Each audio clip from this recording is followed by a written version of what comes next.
玉米面是很好的粗粮，我们平时都是蒸化糕、烙饼吃。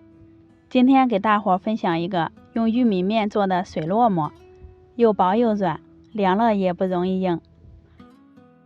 先准备160克的玉米面，倒入120毫升刚烧好的开水，把玉米面烫一烫。玉米面用开水烫过以后，吃起来的口感更细腻，一点也不粗糙。搅成这样的面疙瘩，稍微凉一会儿，然后再加入260克的面粉，少加点盐，增加面的筋性。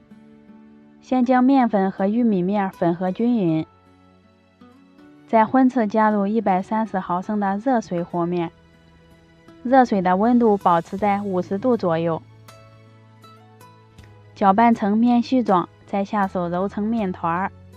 一定要将玉米面和白面充分的揉均匀，中间也可以醒上一会儿再揉，很容易就揉到光滑细腻了。像这样中等软硬的面团，盖上盖子醒面20分钟。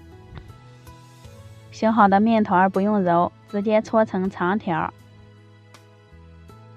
切成40克一个的面剂，再将每个小面剂都充分的揉圆，像这样就行了。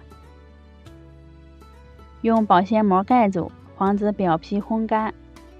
拿出第一个揉好的面剂，擀成一个薄薄的圆面皮，饼皮的厚度在1毫米就行了。用手托起来，隐约看到手指就可以了。锅里水开以后，放入擀好的面皮儿，盖上盖子，大火蒸上30秒。饼子变色以后，再放上一张擀好的面皮儿，继续蒸上30秒，依次把所有的面皮儿全部放完，最后用中火蒸上10分钟。时间到以后关火，就可以打开锅盖了。稍微凉一会儿，我们一张张的给饼子揭开，看一下这个薄饼没有刷油，也不会粘连在一块儿。薄的可以清楚的看见手指，还特别的柔软筋道。热水和面烙出的薄饼，就是凉了也不容易硬。直接吃的话，有一股玉米面的清甜。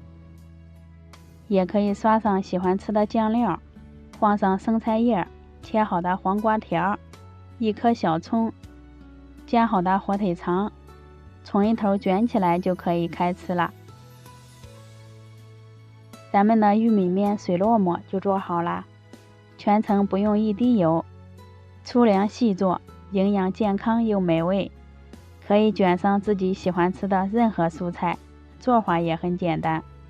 喜欢的朋友可以收藏起来试一下。我是娟子，咱们下期见。